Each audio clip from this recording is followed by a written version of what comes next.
नमस्कार विद्यार्थी मित्रांनो, प्रवीण अकॅडमीत आपलं स्वागत. बघा, स्पर्धा परीक्षेच्या संदर्भात कोणताही प्रॉब्लेम येत असेल तर मला 7410009900 या नंबरवर कॉल करून तुमच्या शंका विचारू शकतात. मित्रांनो, प्रवीण अकॅडमी मध्ये एमपीसी असेल, यूपीसी असेल, बँकिंग असेल, वेगवेगळ्या प्रकारच्या सरळ सेवा असतील, अशा सर्व एक्झामचं ऑनलाईन ऑफलाईन मार्गदर्शन केलं जातं.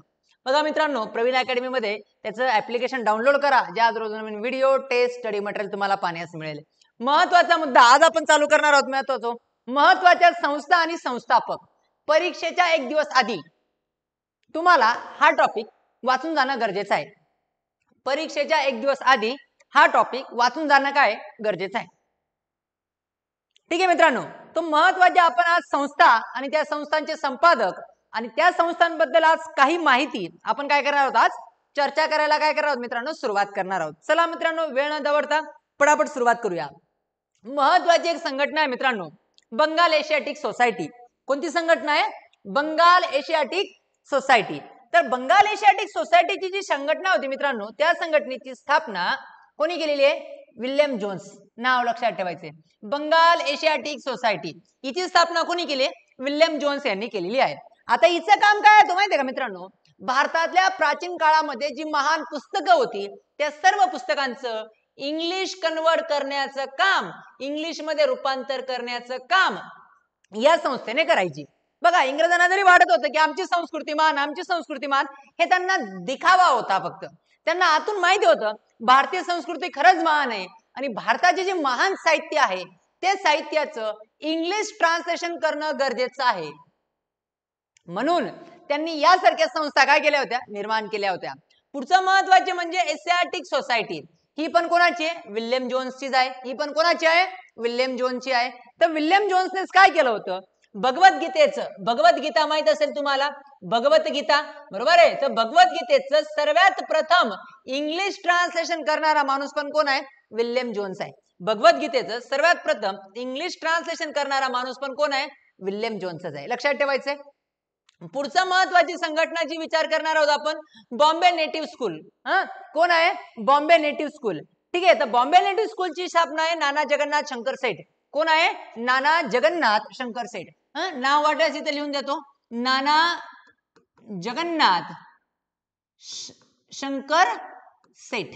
ठीक आहे. आपण महाराष्ट्राच्या इतिहासामध्ये यांच्याबद्दल डिटेल शिकणार आहोत. खूप महान माणूस आहे, मुंबईच्या निर्मितीमध्ये खूप महत्वपूर्ण वाटा आहे. तर तिसरी संघटना आहे नेटिव्ह, बॉम्बे नेटिव्ह स्कूल. कोणाची आहे? नाना जगन्नाथ शंकर सेठ यांची आहे. चला, पुढच्या तीन संघटना लिहून झाल्यात. पुढची महत्वाची संघटना आपल्याला लिहायची आहे ब्राह्मो समाज. ब्राह्मो समाजाची स्थापना राजाराम मोहन रॉय यांनी केली होती. ब्राह्मो समाजाची स्थापना कोणी केली होती? राजाराम मोहन रॉय यांनी केली होती 1828 साली. 1828. राजाराम मोहन रॉय नाव चुकलेलं आहे. बरेच लोक असं लिहितात राजाराम मोहन रॉय नाव, असं नाही लिहायचंय. राजा त्यांना मिळालेली होती पदवी राममोहन. राममोहन हे त्यांचं नाव आहे आणि रॉय ऍक्च्युली त्यांचं नाव तसं पण नाहीये, राममोहन कृष्णकांत बॅनर्जी हे नाव आहे. पण लक्षात ठेवायचं, ब्राह्मो समाजाची स्थापना 1828 मध्ये राजाराम मोहन रॉय यांनी केलेली होती. आता बघा, एक महत्वाचा मुद्दा म्हणजे काय, स्वामी विवेकानंद ऐकलं असतील तुम्ही नाव. आता राजाराम मोहन रायचा जो ब्राह्मो समाज होता हा मूर्तीपूजेला विरोध करायचा. मूर्तीपूजा आवडत नव्हतं. कोणाला? मूर्तीपूजा आवडत नव्हतं. कोणाला? ब्राह्मो समाजाला. ब्राह्मो समाज म्हणायचं की मूर्तीपूजा योग्य नाही. आणि ऍक्च्युली आपल्या वैदिक धर्मामध्ये, प्राचीन वैदिक धर्मामध्ये मूर्तीपूजा नावाचा प्रकार नव्हता.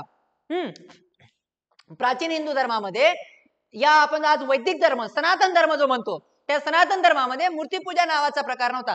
देवांचं पूजलं जायचं, बरं अशी देव पूजली जायची ज्यांचं नैसर्गिक अधिष्ठान होते. वरून दिसतो, पाऊस पडतोय, वरुण देवता. इंद्र, विजा चमकताय, इंद्र देवता. हवा वाहते, पवन देवता. सूर्य दिसतोय, सूर्य देवता. चंद्र दिसतोय, चंद्र देवता. म्हणजे जी देव निसर्गात उपलब्ध होती अशी देवांची काय केली जायची? पूजा केली जायची. आणि पुढे जाऊन राणोबा, म्हसोबा, आया, माऊल्या अशी देव निर्माण झाली. गल्ली बोळामध्ये आज आपण दगड, शेंदूर दिसतो. तर कुठेही अशी देव नव्हती. तो ब्राह्मो समाज पण त्याच पद्धतीचा होता. ब्राह्मो समाज काय मानायचा की पुरातन मूर्तीपूजेला विरोध करायचा. एक ईश्वरवादावर ब्राह्मो समाजाचा विश्वास होता. मात्र जे विवेकानंद होते, विवेकानंद असतील तुम्ही ऐकलं असेल, स्वामी विवेकानंद जे होते, पुढे आपण यांच्याबद्दल जेव्हा शिकणार आहोत, स्वामी विवेकानंद जे होते ते विवेकानंद हे ब्राह्मो समाजाचे सदस्य होते. विवेकानंद काय होते? ब्राह्मो समाजाचे सदस्य होते. पण विवेकानंद कृष्णाची आणि शिवची पूजा करत. विवेकानंद कृष्ण आणि शिवची पूजा करत. विवेकानंदांना मूर्ती पूजेमध्ये जास्त इंटरेस्ट होता आणि ब्राह्मो समाज हा मूर्ती पूजा करायचा नाही. म्हणून विवेकानंदांनी आपल्या आयुष्याच्या सुरुवातीच्या काळामध्ये ब्राह्मो समाजाचा त्याग केला.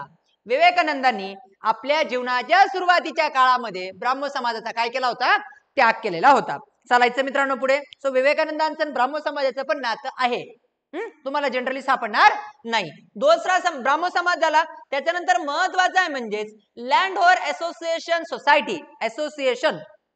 सोसायटी लँड होल्डर ही बंगाल मधली पहिली राजकीय संघटना आहे. पहिली राजकीय संघटना आहे भारतातली. पहिली राजकीय संघटना आहे. ठीक आहे. जी लँड होल्डर असोसिएशन सोसायटी होती, लँड होल्डर असोसिएशन सोसायटी होती. कोणाची आहे? द्वारकानाथ टागोर. कोणाची आहे? द्वारकानाथ टागोर. ठीक आहे. चालायचं पुढे. पुढचं महत्वाचं म्हणजे मानव धर्म सभा. मानव धर्म सभा हिची स्थापना केली होती दादोबा पांडुरंग तडकरकर आणि त्यांच्या मित्रांनी. ही एक ब्राह्मो समाजाच्या सारखीच होती, पण चोरून काम करायची. हिच्या जे दादोबा पांडुरंग तडकरकर असतील किंवा त्यांचा जो मित्र परिवार होता त्यांच्यामध्ये समाजाचा द्वेष ओढून घेण्याची त्यांच्यामध्ये ताकद नव्हती. समाजाचा द्वेष ओढून घेण्याची त्यांच्यामध्ये काय नव्हती? ताकद नव्हती. म्हणून ब्राह्मण समाज, मानव धर्म समाज काय करायची? चोरून दपून काम करायची आणि म्हणजे गुप्तपणे काम करायची. समाज सुधारणा गुप्तपणे करण्यात विश्वास होता या समाजाचा. पुढे जाऊन ही मानव धर्म सभा तुटली. मानव धर्म सभा तुटली आणि एक दिवशी याच मानव धर्म सभेतनं प्रार्थना समाजाची काय झालेली आहे? स्थापना झालेली आहे. याच मानव धर्म सभेतनं प्रार्थना समाजाची काय झालेली आहे? स्थापना झालेली आहे. आपण पुढे प्रार्थना समाजाबद्दल काय करणार आहोत? शिकणार आहोत. फक्त लक्षात ठेवणार आहात तुम्ही आता मानव धर्म सभा. सो मानव धर्म सभा कोणाची आहे? दादोबा पांडुरंग तडकरकर. माझा सांगण्याचा उद्देश काय? या सर्व सभा कोणत्याही पुस्तकात तुम्हाला एका लाईनीत सापडणार नाहीत. माझं काम आहे परीक्षेच्या एक दिवस आधी तुम्हाला ह्या वाचून जायच्या आहेत आणि एक क्वेश्चन या सभांवर येणार म्हणजे येणारच. सो आजचं लेक्चर तुमचं कमीत कमीत 1 मार्क कव्हर करून देईल. कमीत कमीत किती मार्क कव्हर करून देईल मित्रांनो? 1 मार्क कव्हर करून देईल. सो मानव धर्म सभा दादोबा पांडुरंग तडकरकर यांनी चालू केली. यांनाच काय म्हणतात माहिती आहे तुम्हाला? यांना काय म्हणतात? मराठी भाषेचे पाणिनी म्हणतात. यांनाच मराठी भाषेचे काय म्हणतात? पाणिनी म्हणतात. कारण की यांनीच काय केला होता? मराठी भाषेचा पहिला मराठीचं व्याकरण लिहिलेलं होतं. बरोबर आहे. पुढचं महत्वाची सभा परमहंस सभा. तर परमहंस सभा म्हणाल तर तुम्हाला ईश्वरचंद्र विद्यासागर सापडेल. पंडित ईश्वरचंद्र विद्यासागर नाव सापडेल. बंगालमध्ये महान नाव मानलं जातं. पंडित ईश्वरचंद्र विद्यासागर यांचं बंगालमध्ये एक मोठं नाव आहे. या 4 संघटना लिहून घ्या, व्यवस्थित लिहून घ्या. ज्याच्या खाली मी अंडरलाईन करतोय ते तुम्ही अंडरलाईन करून ठेवा. मी जिथे राजकीय संघटना लिहितोय तुम्ही पण राजकीय संघटना लिहा. मी जे लिहितोय ते लिहिण्याचा प्रयत्न करा. काही मिस झालं तर याची PDF तुम्हाला ऍप्लिकेशन वरती सापडून जाईल. तिथून तुम्ही डाउनलोड करू शकतात. चला पुढे जाऊया. महत्वाचं म्हणजेच काय? ज्ञानप्रसारक सभा. पुढची महत्वाची काय? ज्ञानप्रसारक सभा दादोबा पांडुरंग तडकरकर. ज्ञानप्रसारक सभा तडकरकर बंधू 3 भाऊ आहेत. यांच्याबद्दल शिकणार आहोत आपण. ज्ञानप्रसारक सभा दादोबा पांडुरंग तडकरकर. ब्रिटिश इंडिया असोसिएशनची स्थापना आहे रवींद्रनाथ टागोर यांनी केलेली आहे. कोणी केलेली आहे? British India association. मला थोडासा डाऊट आहे. इथं मे बी आहे ना दादाभाई नौरोजी आहेत. इथं कोण आहेत? ब्रिटिश इंडिया असोसिएशनवर कोण आहेत? दादाभाई नौरोजी. कोण आहेत? दादाभाई नौरोजी. लक्षात ठेवा दादाभाई नौरोजी आहेत. ठीक आहे. चला क्लिअर इथपर्यंत. पुढचं म्हणजे बॉम्बे असोसिएशन ची पण स्थापना दादाभाई नौरोजी आणि नाना जगन्नाथ शंकर सेठ यांनी चालू केली होती. तुम्हाला माहित असेल आपलं पहिली रेल्वे जेव्हा 1853 साली धावली ठाणे ते मुंबई, बरोबर आहे, त्या रेल्वेमध्ये जवळजवळ 72 लोक बसलेले होते आणि या 72 लोकांमध्ये हे लोक पण होते. नाना जगन्नाथ शंकर सेठ असतील आणि दादाभाई नौरोजी असतील. मद्रास नेटिव्ह असोसिएशन ही नाव पण चुकलेलं आहे. मद्रास नेटिव्ह असोसिएशनची स्थापना कधीही रवींद्रनाथ टागोर यांनी केलेली नाहीये. काहीतरी खूप साऊथचं विचित्र नाव आहे. ठीक आहे, हे आपण करूया. ठीक आहे. पुढचं महत्वाची संघटना आहे महार मांग लोकास विद्या शिकवणारी मंडळी. संघटना महत्वाची आहे. महार मांग लोकास विद्या शिकवणारी मंडळी हे नाव महत्वाचं आहे. महार मांग लोकास, महार आणि मांग लोकास विद्या शिकवणारी मंडळी नावाची संघटना होती. आणि कोण आहेत? क्रांतिज्योती. तुम्हाला माहित असेल महात्मा ज्योतिबा फुले, बरोबर आहे. तर यांनी या संघटनेची काय केली? स्थापना केली. ट्रान्सलेशन सोसायटी संघटनेचं नाव सांगतोय.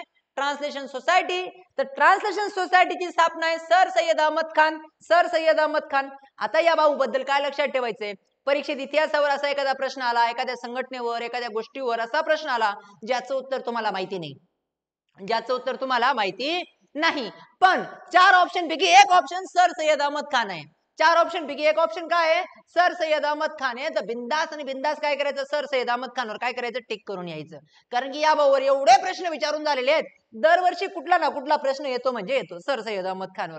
पहिले प्रश्न तयार होतो, मग पुस्तकात त्याच्याबद्दल ती माहिती ऍड होते. नाही तर अशा अशा गोष्टी आयोग शोधून काढतो याच्याबद्दल जे कधीच कोणाला सापडत नाही. समजतंय. सो सर सय्यद अहमद खान याची संघटना कोणती, यांची संघटना कोणती आहे, ट्रान्सलेशन सोसायटी. त्याच्यानंतर एक त्यांची संघटना आहे सायंटिफिक सोसायटी. कोणाची आहे, सर सय्यद अहमद खानची. अजून सर सय्यद अहमद खानच्या 2-3 संघटना पुढे येतील. सो महत्वाची संघटना आहे scientific society, sir Syed Ahmad Khan. पुढची आहे विद्या विवाह उत्तेजक मंडळ. विधवा विवाह उत्तेजक मंडळ. विधवा विवाहासाठी अनेक चांगलं काम करणारे आहेत महाराष्ट्रामध्ये महादेव गोविंद रानडे. तो यांची ही संघटना आहे कोणती, विधवा विवाह उत्तेजक मंडळ. विधवा विवाह उत्तेजक मंडळ ही संघटना आहे न्यायमूर्ती महादेव गोविंद रानडे यांची आहे. चला मी बाजूला होतो. चौघ संघटना लिहून घ्या, चौघ संघटना लिहून घ्या. पुढे जाणार आहोत आपण, एक एक संघटना बघणार आहोत. आज भारतातील महाराष्ट्रातील ज्या काही महत्वाच्या संघटना आहेत ज्याच्यावर जो पुन्हा पुन्हा प्रश्न येतो अशा सर्व संघटना आपण समजून घेणार आहोत. चला पुढे जाणार आहोत आपण, पुढे जाणार आहोत. या संघटना लिहून झाल्या असतील, पुढे जाऊया आपण. पुढची महत्वाची म्हणजे London India Association. London India Association ही आहे दादाभाई नौरोजींची. लंडन मध्ये स्थापन केली. भारतीय लोकांचे प्रॉब्लेम आहेत लंडनच्या जनतेला समजून सांगावे, इंग्लंडच्या जनतेला समजून सांगावे, हा त्याचा मागचा उद्देश होता. ईस्ट इंडिया असोसिएशन हिचा पण उद्देश सेम होता, दादाभाई नौरोजींनी चालू केली. त्याच्यानंतर पुणा असोसिएशन ही एक समाज महत्वाची आहे. Poona association, Poona association. तर पुणा असोसिएशनची स्थापना चालू केलेली आहे गणेश गबा जोशी, गणेश वासुदेव जोशी, सार्वजनिक काका, बरोबर आहे, आणि चिपळूणकर यांनी चालू केलेली आहे पुणा असोसिएशन. पुन्हा आहे प्रार्थना समाज. प्रार्थना समाजाची स्थापना आहे आत्माराम पांडुरंग तडखरकर. हे डॉक्टर होते बेसिकली. हे काय होते, डॉक्टर होते. भारतात पहिल्यांदा 8 डॉक्टर आले होते, तयार झाले होते भारतातनं. पहिल्यांदा 1845 मध्ये यांनी ऍडमिशन घेतलं होतं आणि 1851 ला पहिल्यांदा 6-7 वर्षाचं एज्युकेशन घेऊन बाहेर पडले होते. 10 लोकांनी ऍडमिशन घेतलं होतं. किती लोकांनी ऍडमिशन घेतलं होतं, 10 लोकांनी ऍडमिशन घेतलं होतं. त्याच्यातले 8 पास झाले, 2 फेल झालेत.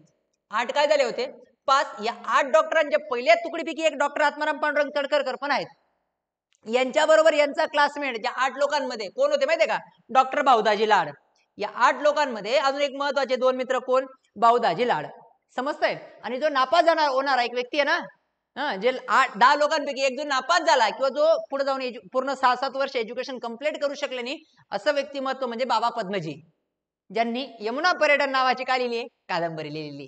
बरोबर आहे, यमुना पर्यटन. सो हे 3 क्लासमेट लक्षात ठेवायचे. बाबा पद्मजी असतील, दादोबा पांडुरंग तडखरकर असतील, सॉरी आत्माराम पांडुरंग तडखरकर असतील आणि भाऊदाजी लाड असतील. मग आत्माराम पांडुरंग तडखरकर यांनी प्रार्थना समाजाची स्थापना केली. प्रार्थना समाजाचे पहिले अध्यक्ष पण हेच आहेत. लक्षात ठेवायचे, प्रार्थना समाजाचे पहिले अध्यक्ष पण कोण आहेत, हेच आहेत. बघा, केशवचंद्र सेन नावाचं एक बंगालमध्ये एक महान व्यक्तिमत्व होतं. केशवचंद्र सेन कोण होतं, केशवचंद्र सेन. केशवचंद्र सेन हे पण ब्राह्मण समाजाचे एक महान नेते होते, मोठे नेते होते. आणि आजचं जसं शशी थरूरचं व्यक्तिमत्व आहे तसंच काहीतरी मिळतं जुळतं व्यक्तिमत्व कुणाचं होतं, केशवचंद्र सेनचं होतं. इतकं प्रभावी व्यक्तिमत्व होतं. बोलण्यात एवढे एक्सपर्ट होते ते. बोलण्यात एवढे काय होते, एक्सपर्ट होते. कोण, केशवचंद्र सेन. आणि मानव धर्म सभा मी आधी आपण लिहिली आहे बघा. मानव धर्म सभा चोरून दपून काम करत होती, आपण याच्या आधीच लिहिलेले आहे दादोबा पांडुरंग तडखरकरांची. तर तिच्या अनेक कार्यकर्त्यांनी ही मानव धर्म सभेच्या माध्यमातून कार्य करत होते. मात्र लोकांचा द्वेष, लोकांचा प्रतिकार सहन करण्याची क्षमता या मानव धर्म सभेच्या कार्यकर्त्यांमध्ये नव्हती. म्हणून ही संघटना काही दिवसानंतर विसर्जित करण्यात आली. कोणती, मानव धर्म सभा. आणि एक दिवशी त्या काळातल्या या शशी थरूरचं पुण्यामध्ये भाषण सुरू होतं. म्हणजे केशवचंद्र सेनचं काय होतं, भाषण सुरू होतं. आणि हे भाषण सुरू असतानाच त्यांच्या विचाराने प्रभावित होऊन पुन्हा मानव धर्माच्या सभेच्या कार्यकर्त्यांनी प्रार्थना समाजाची काय केली, स्थापना केली. प्रार्थना समाजाची काय केली होती, स्थापना केली होती. आणि प्रार्थना समाजाचे पहिले अध्यक्ष डॉक्टर आत्माराम पांडुरंग तडखरकर यांना बनवण्यात आलं. ठीक आहे. आणि प्रार्थना समाज हेच ब्राह्मण समाजाचं महाराष्ट्रात रूप होतं. हेच ब्राह्मण समाजाचं महाराष्ट्रात काय होतं, रूप होतं. समजतंय मला काय म्हणायचंय? कसं काय करतोय आपण, लक्षात येते तुमच्या? चला पुढे जाणार आहोत. महत्वाच्या संघटना आहेत, लिहून घ्या. महत्वाच्या संघटना आहेत. मग प्रार्थना समाजाची स्थापना कोणाच्या भाषणाने प्रभावित होऊन करण्यात आलेली आहे? केशवचंद्र सेन यांच्या भाषणाने प्रभावित होऊन करण्यात आलेली आहे. आजचं लेक्चर तुमचा मिनिमम 1 मार्क देऊन जाईल. आजचे 15-20 मिनिटं, अर्धा तास, 1 तास जे काही असतील, तुमचा आजचा 1 मार्क तुमचा कंप्लीट करून जाणार आहे. पुढे जाणार आहोत आपण. पुढच्या महत्वाच्या संघटना घेणार आहोत. पुढची महत्वाची संघटना म्हणजे पुन्हा सार्वजनिक सभा. न्यायमूर्ती रानडे असतील, चिपळूणकर असतील यांनी चालू केलेली आहे पुन्हा सार्वजनिक सभा. हिच्यावर पुढे टिळकांचं वर्चस्व निर्माण झालं. ठीक आहे. पुन्हा आहे सार्वजनिक समाज. सवारी बर का, फक्त सार्वजनिक समाज. आनंद मोहन बोस एक मोठं नाव आहे. आनंद मोहन बोस सांगेल मी. आनंद मोहन बोस एक खूप मोठं नाव आहे. ऍक्च्युली काय झालं होतं, वाटल्यास इथं जागा नाहीये, नाही तर मी तुम्हाला लिहून देईल, काही इश्यू नाही. आनंद मोहन बोस हे सुरुवातीला आहे ना, आनंद मोहन बोस आहे ना, हे सुरुवातीला ते आत्ताच आपण नाव लिहिलं बघा, कोणाचं, त्या काळातल्या शशी थरूर यांचे चांगले कार्यकर्ते होते, बरोबर आहे. मात्र पुढे जाऊन यांनी पण वेगळा ब्राह्मण समाज स्थापन केला होता. यांच्याबद्दल पण आपण शिकणार आहोत. आर्य समाज महत्वाचा समाज आहे. स्वामी दयानंद सरस्वती. आर्य समाज स्वामी दयानंद सरस्वती यांनी स्थापन केला होता. साल वगैरे महत्वाचं नाहीये, लक्षात ठेवायचे असेल तर लिहू शकता तुम्ही. 1875 मध्ये मुंबईत आर्य समाजाची काय झाली, स्थापना झाली.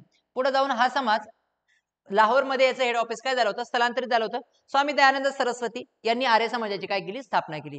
आर्य समाजाचं स्लोगन जे होतं ना, वेदांकडे परत चला. काय होतं, वेदांकडे परत चला. म्हणजे कसं बरं, तुम्हाला माहिती आहे, म्हणजे पुराण आधुनिक जो आपण म्हणतो ना, जो वैदिक धर्म, सनातन धर्माकडे चला. मी आधी सांगितलं की सनातन धर्मामध्ये चंद्र देवता होता, वायू देवते होते, अग्नि देवता होता, सूर्य देवता होता. म्हणजे जे देव निसर्गात अस्तित्वात आहेत ते देव होते. रानोबा म्हसोबा आया मावल्या नव्हत्या, येते लक्षात. आणि मूर्तीपूजा केली जात नव्हती. तर मूळ ओरिजिनल सनातन हिंदू धर्मामध्ये मूर्तीपूजा केली जात नव्हती. त्या काळात जात व्यवस्था ही कर्मावर आधारित होती, जन्मावर आधारित नव्हती. त्या काळामध्ये ब्राह्मण हे असं म्हणतात की 4 वर्ण आहेत या जगामध्ये, ब्राह्मण, क्षत्रिय, वैश्य आणि शूद्र. ब्राह्मण हे देवाच्या मुखातनं जन्माला आलेले आहेत. त्यांचं काम आहे ज्ञानदान करणं. ते राज्याच्या बाहेर आश्रमांमध्ये राहायचे. आश्रमात मंदिरं नव्हती भारतामध्ये कुठंच, आश्रमात राहायचे, मुलांना शिकवायचे. त्यांचं काम होतं ज्ञानदान करणं. क्षत्रिय देवाच्या बाहूतनं जन्माला आले आहेत, क्षत्रिय देवाच्या बाहूतनं जन्माला आले आहेत. त्यांचं काम आहे आपला शक्तीचा वापर करणं, देशाचं संरक्षण करणं. जे वैश्व आहेत ते देवाच्या पोटातनं जन्माला आलेले आहेत. त्यांचं काम आहे पोटार पाण्याचा व्यापार करणं, उदरनिर्वाहाचं साधन करणं. आणि शूद्र जे आहेत ते देवाच्या पायातनं जन्माला आले आहेत. त्यांचं काम आहे वरच्या तिघांची सेवा करणं, सर्व्हिस देणं. ही जन्मावर आधारली नव्हती तर कर्मावर आधारलेली होती. असे अनेक आहेत. वाल्मिकी असतील, हे शूद्र जातीमध्ये जन्माला आले, मात्र आपल्या कर्माने काय झाले, आपल्या कर्माने काय झाले, ब्राह्मण झाले. आपल्या कर्माने काय झाले, ब्राह्मण झाले, बरोबर आहे. असे अनेक लोक आहेत जे शूद्र जातीत जन्माला आले, मात्र कर्माने ब्राह्मण झाले. काही लोक अशी आहेत, परशुराम असतील, जन्माला आले ब्राह्मण जातीत, मात्र कर्माने क्षत्रिय झाले. कर्माने काय झाले होते, क्षत्रिय झाले होते. असे अनेक लोक होती. तुमचा जशा पद्धतीचा कर्म असेल, तुमचा जसा व्यवसाय असेल, त्या पद्धतीची तुम्ही असावं, अशा प्रकारचा समाज आर्य समाजाला काय होता, अपेक्षित होता. कारण की या काळामध्ये जात, उच्च नीच खूप चालू होतं. आज तरी प्रमाणात जात, दलित हा शब्द आपण म्हणजे कमी युटिलाइज करतो, वापरणं हाही चुकीचं आहे. उच्च नीच, जात, धर्म पाळणं चुकीचं आहे. मात्र त्या काळामध्ये म्हणजे स्वातंत्र्याच्या पूर्वीच्या काळामध्ये मोठ्या प्रमाणात काय केला जायचा, समाज जाती व्यवस्थेवर काय होता, आधारलेला होता. चालायचं पुढे. महत्वाचं म्हणजेच काय, वेदांकडे परत चला, नारा कोणी दिला होता, आर्य समाजाने दिला होता. आर्य समाज असा आहे ज्याने पहिल्यांदा हिंदीला राष्ट्रभाषा असावी असा उद्देश, असा पहिल्यांदा म्हटलं होतं. हिंदी भारताची काय असावी, राष्ट्रभाषा असावी. आज भारताला कुठलीही राष्ट्रभाषा, ऑफिशियल नॅशनल लँग्वेज नाही आहे भारताची. तुम्ही म्हणाल सर नाही हिंदी आहे, नाही इंग्लिश आहे. भारताची कुठलीही ऑफिशियल नॅशनल लँग्वेज नाहीये. कारण की लँग्वेज किंवा भाषेवरती अनेक देश तुटलेले आहेत. पाकिस्तान भाषेवर तुटला, श्रीलंकेत प्रॉब्लेम भाषेवर चालू आहेत. सो भाषा भारताची नॅशनल लँग्वेज नाहीये. हिंदी इंग्लिश दोघांना आपण ऍज अ ऑफिशियल लँग्वेजचा दर्जा दिलेला आहे. प्रशस्त्राची आपली भाषा आहे. सो आणि आर्य समाजाच्या बाबतीत तुम्ही अजून जर एक विचार करणार तर पहिल्यांदा स्वदेश, शाहरुख खानचा पिक्चर नाही, स्वदेशचा नारा पण पहिल्यांदा कोणी दिला होता, आर्य समाजाने दिला होता. स्वदेशचा नारा, आपल्या देशातील वस्तू आपण वापराव्या, विदेशी वस्तूंचा बहिष्कार करावा, असा नारा देणारा पहिला आर्य समाज आहे. कसा आहे, आर्य समाज आहे. ठीक आहे. आणि आर्य समाजामध्ये हा नारा दिला. आर्य समाजाबद्दल पुढे अनेक काम शिकायचे आपल्याला. आर्य समाजाचं एज्युकेशन मध्ये खूप महत्वाचं काम आहे. आर्य समाजाच्या सदस्यांमध्ये महत्वाचं नाव आहे शाहू महाराज. शाहू महाराज सुद्धा आर्य समाजाने प्रभावित होते. शाहू महाराज सुद्धा आर्य समाजाने काय होते, प्रभावित होते. चालायचं पुढे. त्यांनी अनेक दिवस शिवाजी कॉलेजचं जे व्यवस्थापन होतं ते आर्य समाजाकडे होतं. पुढचं महत्वाचं नाव आहे थिओसॉफिकल सोसायटी. हिंदू धर्मातील महान चालीरीतींचा अभ्यास करण्यासाठी अमेरिकेत मॅडम ब्लादावस्की यांनी काय केलं होतं, थिओसॉफिकल सोसायटीची स्थापना केली. भारतामध्ये थिओसॉफिकल सोसायटीची काय केली होती, सॉरी अमेरिकेत केलेली स्थापना मॅडम ब्लादावस्की आणि अजून एक विचित्र नाव आहे. तर या दोन लोकांनी काय केली होती, थिओसॉफिकल सोसायटीची स्थापना केली. आणि भारतामध्ये भारतामध्ये जी शाखा ओपन झाली आणि भारताचं नेतृत्व कोणाकडे देण्यात आलं होतं, ॲनी बेझंटकडे, आपल्या काकूंकडे. ॲनी बेझंट, त्या काळातल्या ॲनी बेझंटकडे देण्यात आलं होतं. आणि ॲनी बेझंट हे बेसिकली अडियार येथे राहायच्या. अडियार मद्रासमध्ये राहायच्या. आणि पुढं हेच अडियार हेड ऑफिस झालं कोणाचं, थिओसॉफिकल सोसायटीचं. थिओसॉफिकल सोसायटीचं काय झालं, हेड ऑफिस झालं. थिओसॉफिकल सोसायटी भारतातली त्या काळात जगातली पहिली संघटना होती जिचं मुख्यालय भारतात होतं. आज पण भारतात अनेक संघटना अशा नाही आहेत ज्यांचं मुख्यालय भारतात नाहीये. आज मला तुम्ही कमेंट करून सांगणार आहात, कमेंट करून सांगणार आहात की कुठली संघटना आहे की जिचं हेड ऑफिस भारतात आहे, कुठली आंतरराष्ट्रीय संघटना आहे जिचं मुख्यालय काय भारतात आहे. तुम्ही मला काय करणार आहात, कमेंट करून सांगणार आहात. नसेल माहिती तर मी सांगून देतो. इंटरनॅशनल सोलार अलायन्स ही एक संघटना आहे जी सौर ऊर्जेसाठी काम करते. इंटरनॅशनल सोलार अलायन्स नावाची संघटना आहे. हिचं मुख्यालय भारतात आहे, गुरुग्रामला. कुठं आहे, गुरुग्राम. कुठे आहे गुरुग्राम, हरियाणा. आणि भारताचा सर्वात विकसित होत असलेला जिल्हा, ठीक आहे, सर्वात जास्त नागरीकरण झालेला जिल्हा होत आहे मागच्या दशकामध्ये, गुरुग्राम. ठीक आहे. तो international solar alliance head office कुठे आहे, गुरुग्रामला आहे. सो अशी थिओसॉफिकल सोसायटी आणि बेझंट भारतात आल्या. अडियार तिचं मुख्यालय झालं होतं. चला पुढे जाऊया. व्यवस्थित लिहून घेतल्या, सर्व समाज लिहून घेतले. आता पुढे जाणार आहोत आपण. पुढचा समाज महत्वाचा आहे, काही क्वेश्चन महत्वाचे आहेत, लक्ष द्या. पुढचा इंडियन असोसिएशन. काय नाव आहे, इंडियन असोसिएशन.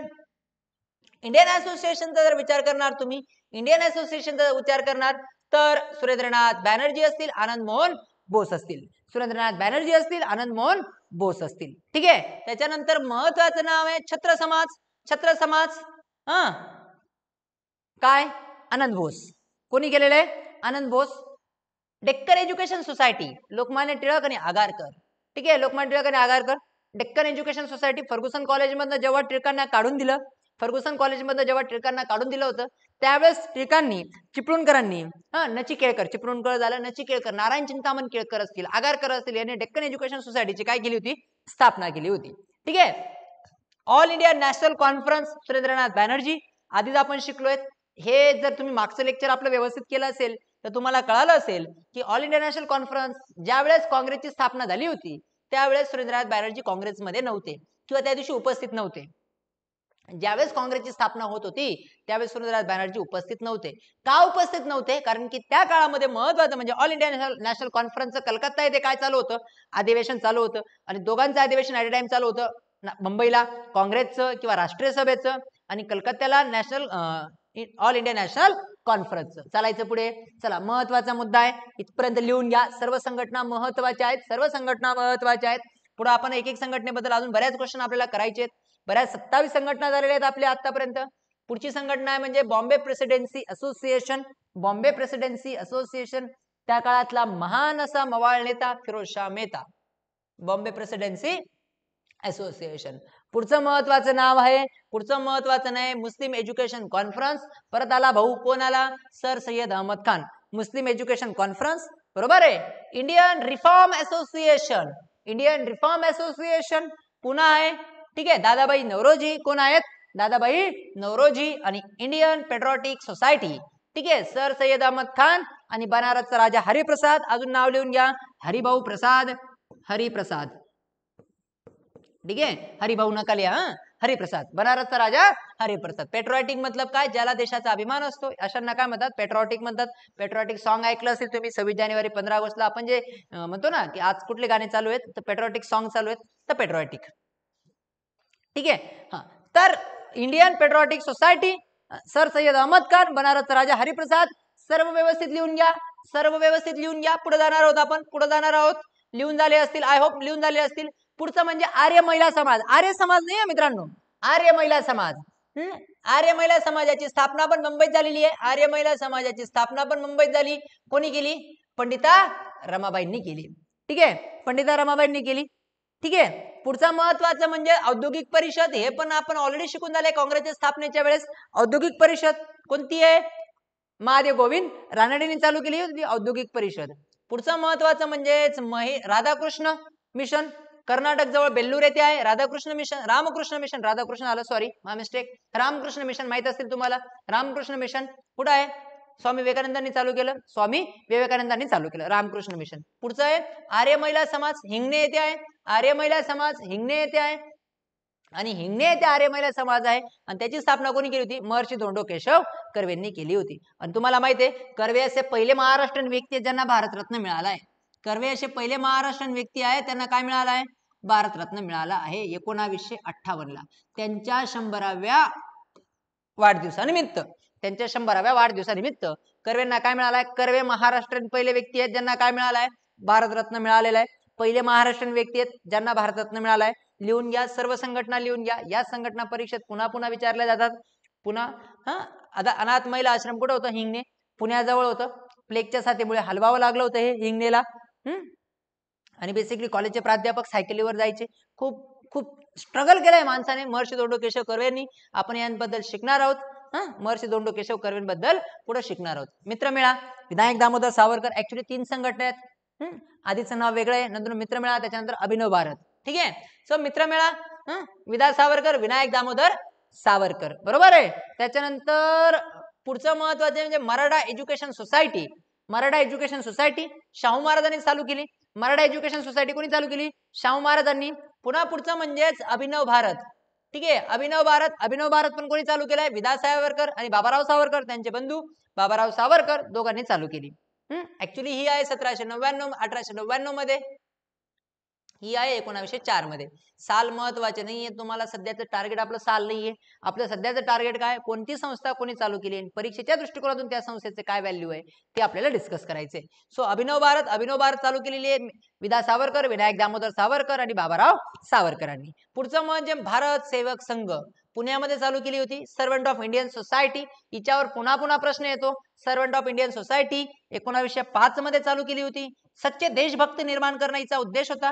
देशभक्त निर्माण करणं, देशाला लागेल तेव्हा जवानांची, युवकांची फौज तयार करणं काम भारत सेवक संघ 1905 मध्ये पुण्यात गोपाळकृष्ण गोखले यांनी चालू केलेली होती. गोपाळकृष्ण गोखले यांनी चालू केली होती. त्या काळामध्ये सर्वोच्च पिरियड मध्ये होते, सर्वोच्च पीक आपल्या पीक करिअर मध्ये होते. कोण? गोपाळकृष्ण गोखले मवाळांच्या. चला लिहून घ्या, मी बाजूला होऊन जातोय. सर्व सोसायट्या लिहून घ्या, व्यवस्थित लिहून घ्या, एका खाली एक. पुढे आपण जाणार आहोत. पुढच्या या संघटना झाल्या. चला पुढे जाऊया. विचार करणार आहात की प्रत्येक टॉपिक प्रॉपर लिहून घ्या, परीक्षेत एक क्वेश्चन येणार म्हणजे येणार. सर्व संघटना मी एका खाली एक लिहून दिल्या. तुमच्या अनेक संघटना मिस होऊन जातील किंवा त्या संघटनेबद्दल एक्स्ट्रा माहिती तुमची मिस होऊन जाईल. Indian home rule society, home rule नाही आहे. बघा मित्रांनो, मी तुम्हाला 3 शब्द सांगतो. मुलं फसतात कुठे? पहिला जो नुसता आला ना होम रूल, काय आला? Home rule. तर होम रूल म्हणाल, होम रूल तर लिहायचं ॲनी बेझंट. होम रूल म्हटलं तर काय नाव लिहायचं? Annie Besant. होम रूल म्हटलं तर काय नाव लिहायचं? Annie Besant. National home rule म्हटलं काय नाव आलं? National home rule. तर नाव लिहायचं लोकमान्य टिळकांचं. नाव कोणाचं लिहायचं?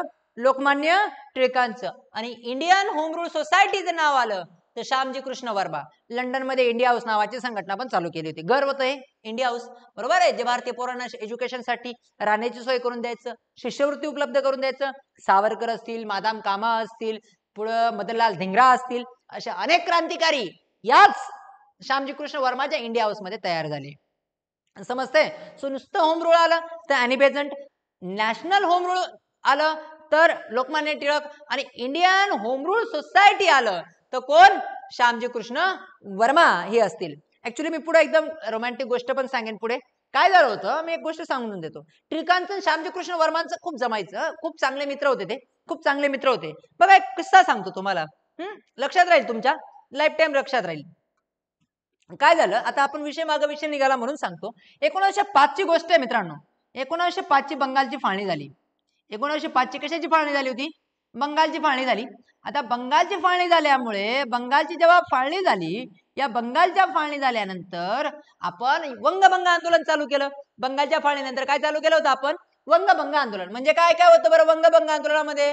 स्वराज होतं. आपल्या देशाला काय मिळवायचा होता?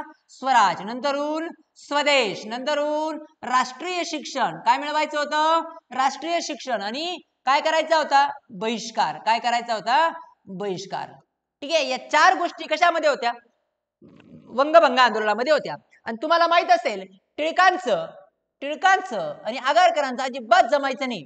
टिळक आणि आगरकर नाही, टिळक आणि गोखले. आगरकरांचं तरी जमायचं, पण गोखले, गोपाळकृष्ण गोखले आणि टिळक कट्टर एकमेकांचे विरोधक होते. टिळक आणि गोखले दोघंही एकमेकांचे काय होते? विरोधक होते. आणि गोखले फर्ग्युसन कॉलेजचे प्राचार्य. गोखले काय होते?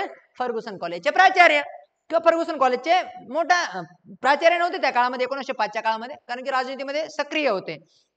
पण फर्ग्युसन कॉलेजवर त्यांचा होल्ड होता. कोणाचा? गोखलेंचा. आता काय झालं की टिळकांनी काय केलं, आणि फर्ग्युसन कॉलेजमध्ये सावरकर शिकत होते. फर्ग्युसन कॉलेजमध्ये कोण शिकत होतं? सावरकर. 1905 ला बाबा विनायक दामोदर सावरकर हे काय करत होते? शिकत होते फर्ग्युसन कॉलेजमध्ये. आणि काय झालं की टिळकांनी होम रूल चालू, टिळकांनी वंगभंग आंदोलन महाराष्ट्रात चालू केलं. त्याच्यामध्ये स्वराज, स्वदेश, राष्ट्रीय शिक्षण आणि बहिष्कार होता. आणि पुण्यामध्ये विदेशी कापडांची होळी करण्यासाठी एक रॅली काढली. पुण्यामध्ये विदेशी कापडांची होळी करण्यासाठी एक काय काढली? रॅली काढली. आणि त्या रॅलीमध्ये सावरकर आणि त्यांचे मित्र, विनायक दामोदर सावरकर आणि त्यांच्या मित्रांनी पण भाग घेतला. आणि जो काही विदेशी कापड गल्लीत जाळायला काय केली? सुरुवात केली टिळकांच्या रॅलीमध्ये. गोखलेंनी पाहिलं, गोखलेंनी बघितलं की आपले पोरं टिळकांच्या रॅलीत गेले कसे आणि जाळपोळ करतायत. दुसऱ्या दिवशी पोरं कॉलेजला आले सावरकर, आणि सावरकरांना सांगितलं हा तुमचा टीसी, उद्यापासून येऊ नका कॉलेजला. जसं प्रिन्सिपल जनरली एखाद्या कॉलेजचे प्रिन्सिपल करतात, धमकी दाखवतात की शाळेतनं काढून टाकेन, तसं सावरकरांना काय केलं? काढून टाकलं. गोखलेंनी सावरकरांना काय केलं? काढून टाकलं. आता गोखलेंनी जसं काही सावरकरांना काढलं, तर सावरकरांचं तर जे एज्युकेशन होतं ते गेलं, वाया गेलं. म्हणजे एज्युकेशनचं करिअर बर्बाद झालं सावरकरांचं.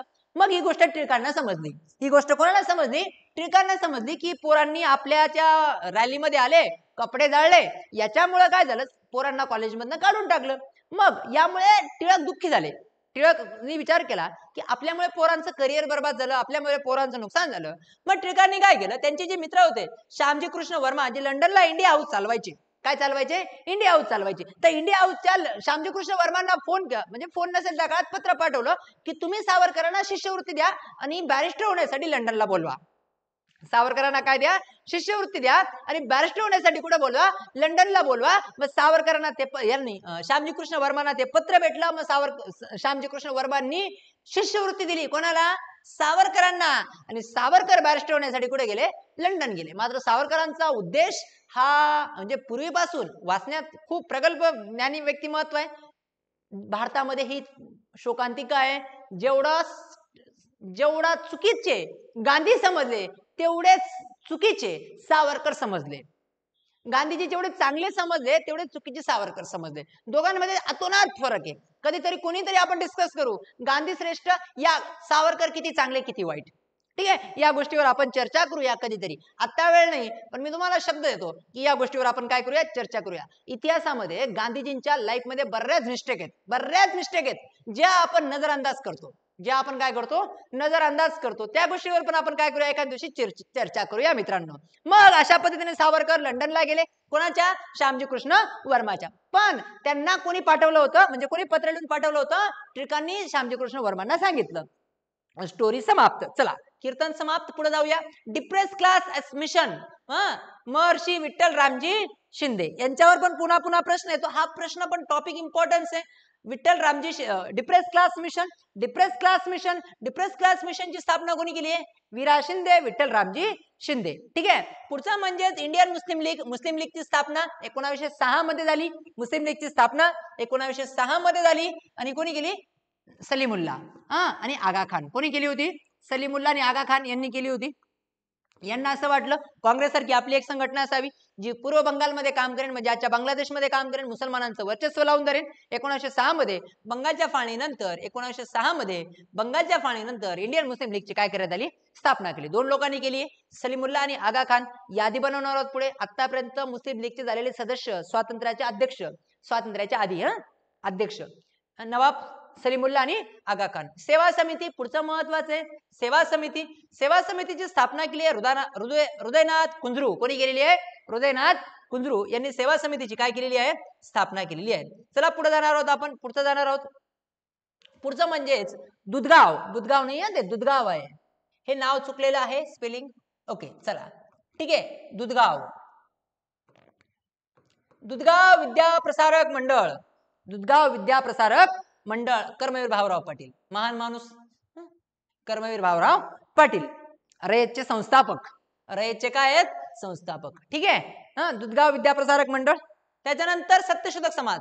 ऍक्च्युली सत्यशोधक समाज खूप 2 स्थापन झाले. एक सत्यशोधक समाज चालू केला 1873 मध्ये. कोणी? फुलेंनी. 1873 मध्ये महात्मा फुलेंनी चालू केला.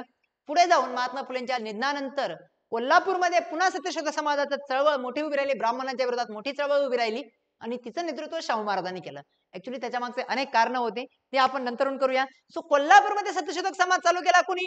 शाहू महाराजांनी. कोल्हापूरमध्ये सत्यशोधक समाज चालू केला शाहू महाराजांनी. 2 सत्यशोधक समाज आहेत. हे पुन्हा नवान सत्यशोधक समाज चालू केला शाहूंच्याच. ऍक्च्युली शाहू महात्मा फुलेंचीच प्रेरणा त्याच्या मागे होती. ठीक आहे. तर पहिला आहे 1873 महात्मा फुलेंचा पुण्यामध्ये, आणि दुसरा आहे 1919 कालावधीमध्ये कोल्हापूर येथे. चला पुढची आहे गदर पार्टी. गदर पार्टी पहिल्या महायुद्धाच्या काळामध्ये लाला हरदयाल यांनी सन फ्रान्सिस्को 1915चा कालावधी आहे. 1915चा कालावधी आहे. लाला हरदयाल यांनी गदर पार्टीची स्थापना केली. गदर हे मॅगझिन पण यायचं. सन फ्रान्सिस्को अमेरिकेतनं ही पार्टी कुठे सुरू झाली? ही संघटना कुठे सुरू झाली? अमेरिकेत सुरू झाली, USA मध्ये सुरू झाली. गदर पार्टी, लाला हरदयाल. पुढे गदर पार्टी बद्दल डिटेल आपल्याला काहीतरी शिकायचे, बऱ्याच गोष्टी शिकायच्या. हिंदू महासभा, हिंदू महासभा मदन मोहन मालवीय यांनी चालू केली. हिंदू महासभा मदन मोहन मालवीय यांनी चालू केली. कदाचित माझी माहिती जर चुकीची नसेल तर 1914 वाराणसीच्या कुंभमेळ्यामध्ये सुरू झालेली आहे. वाराणसीच्या कुंभमेळ्यामध्ये हिंदू महासभेची काय झालेली आहे? स्थापना झालेली आहे. ठीक आहे. मदन मोहन मालवीय यांनी चालू केली. जहाल नेते मदन मोहन मालवीय माहित असेल तुम्हाला, लालबाल पाल. ओके, हे पंडित मदन मोहन मालवीय, सॉरी माय मिस्टेक. विश्व भारती, लालबाल पाल मदन मोहन मालवीयचा काही संबंध नाही बरं का. पुढचं विश्व भारती. विश्व भारती रवींद्रनाथ टागोर. कोणाचं आहे? रवींद्रनाथ टागोर आहे. विश्व भारती विद्यापीठ, बरोबर आहे. तर त्याचं जुनं नाव पण इम्पॉर्टन्स आहे, काही हे नाहीये. ठीक आहे. स्वराज्य पार्टीची स्थापना. गांधीजी ही खूप मोठा इतिहास आहे. गांधीजींनी स्वराज्य पार्टी का चालू केली, म्हणजे का विरोध केला, इलेक्शन मध्ये भाग घेण्यासाठी खूप पुढे आपण डिटेल करणार आहोत. स्वराज्य पार्टी लक्षात ठेवा. स्वराज्य पक्षाची स्थापना केली होती. मोतीलाल नेहरू कोण आहेत? मोतीलाल नेहरू माहिती आहे ना? मोतीलाल नेहरू कोण आहेत? मोतीलाल नेहरू आहेत मित्रांनो, पंडित जवाहरलाल नेहरू यांचे वडील, बरोबर आहे. मोतीलाल नेहरू आणि चित्तरंजन दास कोण आहेत? चित्तरंजन दास. तर चित्तरंजन दास पण खूप महान व्यक्तिमत्व होतं. पुढे आपण यांच्याबद्दल शिकणार आहोत. चित्तरंजन दास यांना काय म्हणतात मित्रांनो? देशबंधू. काय म्हणतात? देशबंधू. लक्षात ठेवायचं मित्रांनो. देशबंधू कोण आहेत? हे देशबंधू कोण आहेत? चित्तरंजन दास. कोण आहेत? चित्तरंजन दास. त्यांच्याच नावाने बंगालमध्ये पहिला रेल्वे कारखाना सुरू झाला, चित्तरंजन रेल्वे कारखाना. हे देशबंधू. एक आहेत मित्रांनो दीनबंधू. एक कोण आहेत? दीनबंधू. दीनबंधूंनी एक नाटक लिहिली होती, आठवत असेल काही लोकांना. कोणती नाटक लिहिली आहे दीनबंधूंनी? नीलदर्पण. कोणती नाटक लिहिलेली आहे? नीलदर्पण. नीलदर्पण. सो नीलदर्पण नाटकामुळेच उठाव घडलेला होता. 1859. 1859चा कालावधी आहे हा. 1859चा कालावधी आहे. नीलदर्पण नाटक लिहिलेली होती कोणी? दीनबंधूंनी. आणि दीनबंधूचं नाव आहे अँड्र्यू व्हाईट. अँड्र्यू व्हाईटच आहे. काय आहे? दीनबंधू एक इंग्रज व्यक्ती होता. दीनबंधू एक काय होता? इंग्रज व्यक्ती होता. दीनबंधू एक इंग्रज व्यक्ती होता. आणि देशबंधू काय आहेत? कोण आहेत? चित्तरंजन दास. चुकायचं नाही, कन्फ्युजन व्हायचं नाही. देशबंधू आणि दीनबंधू मध्ये कन्फ्युजन व्हायचं नाही. दोघांचा कालावधीमध्ये जवळजवळ 50 वर्षाचा गॅप आहे. दोघांच्या कालावधीमध्ये जवळजवळ किती वर्षाचा गॅप आहे मित्रांनो? 50 वर्षाचा गॅप आहे. चालायचं. दीनबंधू म्हटलं की कुठलं नाटक आठवलं पाहिजे? नीलदर्पण नाटक आठवलं पाहिजे. निळ सत्याग्रह आठवला पाहिजे. पुढे जाऊन गांधीजींनी पुन्हा निळावर सत्याग्रह केला होता. चंपारण्य 1917 आपण शिकणार आहोत पुढे. चला पुढचं म्हणजे बहिष्कृत हितकर्णी सभा. डॉक्टर बी आर आंबेडकर, डॉक्टर बाबासाहेब आंबेडकर माहित असतील तुम्हाला, बरोबर आहे. बहिष्कृत हितकरणी सभा, राष्ट्रीय स्वयंसेवक संघ, RSS माहित असेल तुम्हाला. RSS काय सांगावं, महान अशी एक संघटना, ही पण एक काय हरकत नाही, जे काम करते ते उत्कृष्ट आहे, त्यांच्या सेक्टरमध्ये सर्वोत्कृष्ट काम करते. ठीक आहे. RSS डॉक्टर हेडगेवार यांनी चालू केली, डॉक्टर हेडगेवार यांनी चालू केली. बऱ्याच लोकांना जेवढे मी आधीच सांगतोय, ज्या लोकांना जेवढं गांधीजी चांगले समजले नाहीत तेवढेच RSS त्यांना वाईट समजलेली आहे. सो RSS ने पण खूप चांगलं कार्य केलेलं आहे, पण अजूनही समाजापर्यंत पोहोचलेली नाही. RSS RSS अजूनही समाजापर्यंत पोहोचलेली नाही, खूप चांगलं काम केलेलं आहे. ठीक आहे. राष्ट्रीय स्वयंसेवक संघ. ठीक आहे. पुढचं महत्वाचं आहे की समाज समता संघ. समाज समता संघ हे पण एक महत्वाचे आहे. समाज समता संघ डॉक्टर बी आर आंबेडकर, डॉक्टर बाबासाहेब आंबेडकर यांनी चालू केली. ठीक आहे. पुढचं महत्वाचं म्हणजे independence labour party of India. Independence labour party यांनी मजूर पक्ष, स्वतंत्र मजूर पार्टी, स्वतंत्र मजूर पार्टीची स्थापना केली डॉक्टर बाबासाहेब आंबेडकरांनी 1937च्या इलेक्शन मध्ये भाग घेण्यासाठी. ठीक आहे. आणि ही मजूर पार्टीची स्थापना इंग्लंडच्या मजूर पक्षावरच मोटिवेट होऊन घेण्यात आलेली होती. ठीक आहे. हिंदू मजदूर सेवक संघ, हिंदू मजूर सेवक संघ सरदार वल्लभभाई पटेल यांनी चालू केला. फॉरवर्ड ब्लॉक तुम्हाला माहित असेल 1939 मध्ये गांधीजींनी काढून दिलं होतं. कोणाला? सुभाषचंद्र बोस यांना काढून दिलं होतं. काँग्रेसमधनं हकालपट्टी केली होती सुभाषचंद्र बोस यांची, आणि मग त्यांनी कुठला पक्ष स्थापन केला होता? फॉरवर्ड ब्लॉक हा पक्ष स्थापन केला होता. गांधीजींचं या जागेवर 100% चुकलेलं होतं. तुम्हाला एक गोष्ट सांगतो मित्रांनो, काय झालं होतं यावेळेस. गांधीजी आणि सुभाषचंद्र बोस मध्ये भांडण झालं. गांधीजी आणि सुभाषचंद्र बोस यांच्यात काय झालं होतं? भांडण एवढ्या टोकाला गेलं की इलेक्शनसाठी कॅम्प, म्हणजे काँग्रेसचा अध्यक्ष कोण व्हावा याच्यासाठी इलेक्शन लागलं होतं. 1939 ची गोष्ट आहे मित्रांनो. त्रिपुरा अधिवेशन, त्रिपुरा नाही, कुठलं? त्रिपुरी अधिवेशन मध्य प्रदेशमध्ये. या अधिवेशनामध्ये आता काय म्हणायचे सुभाषचंद्र बोस, काय म्हणायचे की पहिलं दुसरं महायुद्ध सुरू झालं. केव्हा? 1939 ते 1945 या काळामध्ये दुसरं महायुद्ध चालू आहे. इंग्रज युद्धात गुंतलेला आहे. आता जर आपण आंदोलन केली, इंग्रजांच्या विरोधात मोठा उठाव केला, तर आपल्याला लवकर काय मिळेल? स्वातंत्र्य मिळेल. इंग्रजांना देश सोडून जावं लागेल, असं कोणाचं म्हणणं होतं? सुभाषचंद्र बोस यांचं म्हणणं होतं की आपल्याला उठाव करायचा आहे इंग्रजांच्या विरोधात. मात्र गांधीजी म्हणायचे नाही, आपण उठाव करायचा नाही, आपण इंग्रजांना मदत करायची. दुश्मनला, इंग्रज जरी आपल्यावर राज्य करत असतील, आता इंग्रज अडचणीत आहे, दुश्मनला त्याच्या कमजोरीच्या वेळेस दाबणं हे चुकीचं आहे, असं कोणाचं म्हणणं होतं? गांधीजींचं. पहिल्या महायुद्धात पण गांधीजींनी इंग्रजांना मदतच केली. इंग्रजांना काय केली होती? मदतच केली होती. आणि दुसऱ्या महायुद्धात पण गांधीजींनी मदत केली होती. माझा एक सिंपल प्रश्न आहे मित्रांनो, तुम्हाला एकदम सिंपल प्रश्न आहे. गांधीजींना 1915 मध्ये जेव्हा भारतात आले, तर गांधीजींनी भारतात आल्यानंतर मोठ्या प्रमाणात सांगितलं भारतीयांना की तुम्ही ब्रिटिश आर्मी जॉईन करा. तुम्ही काय जॉईन करा? ब्रिटिश आर्मी जॉईन करा. आणि गांधीजी आफ्रिकेहून खूप मोठे नाव होऊन आले होते भारतामध्ये. आणि जेव्हा त्यांना सांगितलं तुम्ही ब्रिटिश आर्मी जॉईन करा, तर अनेक भारतीयांनी काय केलं? गांधीजींच्या सांगण्यावरून काय केलं? ब्रिटिश आर्मी जॉईन केली. गांधीजींच्या सांगण्यावरून भारतीयांनी काय जॉईन केली होती? ब्रिटिश आर्मी जॉईन केली. आणि मग मला एक सांगा मित्रांनो, ब्रिटिश आर्मी जॉईन केली आणि ब्रिटिश आर्मी जॉईन केल्यामुळे गांधीजींना लोक भरतीवाले बाबा म्हणायचे. गांधीजींना लोक काय म्हणायचे?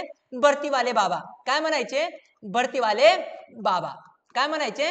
भरतीवाले बाबा म्हणायचे गांधीजींना लोक. काय नावाने वापरला जायचा? भरतीवाले बाबा. आता भरतीवाले बाबा गांधीजींनी सांगितलं, लोकांनी ब्रिटिश आर्मी जॉईन केली. इंग्रज पण खुश झाले. कोणावरती? गांधीजींवर. आणि गांधीजींना पदवी दिली कैसर हिंद. मग मला कोणी जर माझ्यावर जर सांगत असाल की गांधीजींना कैसर हिंद पदवी का दिली असेल बरं? कारण की गांधीजींनी पहिल्या महायुद्धामध्ये इंग्रजांना काय केली? मदत केली. आणि या पहिल्या महायुद्धामध्ये मोठ्या प्रमाणात भारतीय जवानांचा मृत्यू झाला. पहिल्या महायुद्धामध्ये मोठ्या प्रमाणात. तुम्हाला माहित असेल की भारताचं 1911 ते 1921 असं एक वर्ष आहे जिथं लोकसंख्या कमी झालेली आहे. भारताची लोकसंख्या काय झालेली आहे? कमी. याला दुष्काळ एकमेव कारण नाहीये, महायुद्ध हे सुद्धा एक महत्वाचं कारण होतं. मग अनेक भारतीय जवानांचा काय झाला होता? मृत्यू झाला होता पहिल्या महायुद्धामध्ये. मग गांधीजींनी जे सांगितलं की तुम्ही ब्रिटिश आर्मी जॉईन करा, आणि त्या जवानांचा मृत्यू झाला. मग गांधीजींची अहिंसा गेली कुठे? या काळामध्ये गांधीजींची अहिंसा गेली कुठे? तुमच्यापैकी जर कोणी जास्त वाचणार असेल तर याचं उत्तर मला 100% द्या. समजते मला काय म्हणायचंय? तो आपण बघा, इतिहास आपल्याला न्यूट्रल अँगलने शिकायचा आहे. गांधीजींनी चांगलं केलं तर चांगलंच केलं, आणि गांधीजींनी वाईट केलं तर वाईटच केलं. चांगल्याला चांगलं म्हणता आलं पाहिजे, वाईटला वाईट म्हणता आलं पाहिजे. कारण की असं म्हणतात की हिस्ट्री रिपीट इट सेल्फ, इतिहासामध्ये स्वतःची पुनरावृत्ती होते. म्हणून आपल्या पूर्वजांनी काय चुका केल्या ते आपल्याला करायच्या नाहीयेत. आणि आपल्या पूर्वजांनी किती महान कार्य केलेले, किती महान परंपरा, आपल्या महान परंपरेचे लोकांचं रक्त आपल्यात आहे, त्या रक्ताचा अभिमान पण आपल्या जागेवर ठेवणं तेवढंच महत्वाचं आहे. समजतंय मित्रांनो मला काय म्हणायचंय? सो कोणी जर म्हणत असेल की गांधीजींचं चुकलंय, पहिल्या महायुद्धात पण इंग्रजांना मदत केली, दुसऱ्या महायुद्धात पण इंग्रजांना मदत केली, सुभाषचंद्र बोस यांना 1939च्या त्रिपुरा अधिवेशनात काढून दिलं.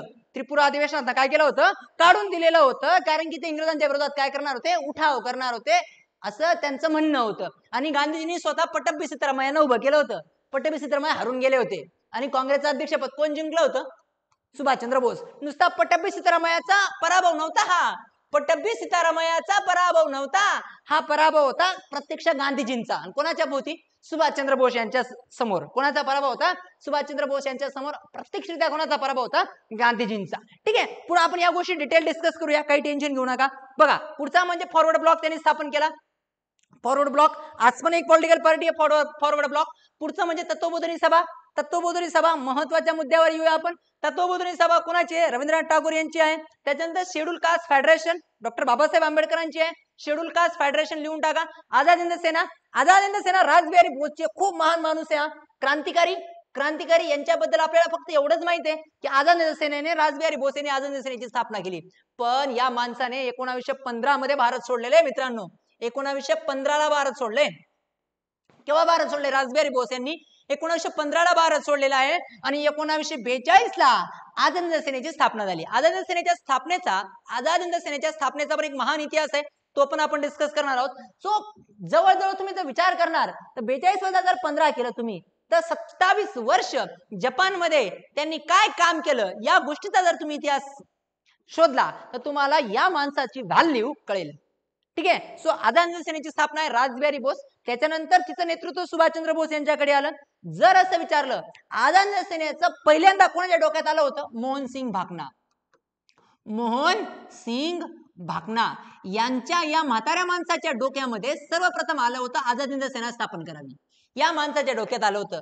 मोहनसिंग भाकना या माणसाच्या डोक्यात सर्वप्रथम आलं होतं आझाद हिंद सेना स्थापन करावी. मात्र वयामानानुसार हे स्थापन करू शकले नाही, म्हणून रासबिहारी बोस यांनी आझाद हिंद सेना काय केली? स्थापन केली. आणि सुभाषचंद्र बोस यांच्याकडे तिचं काय दिलं? नेतृत्व दिलं. तोपर्यंत सुभाषचंद्र बोस जर्मनी, जपान याहून मोठे मोठे काम करून आलेले होते.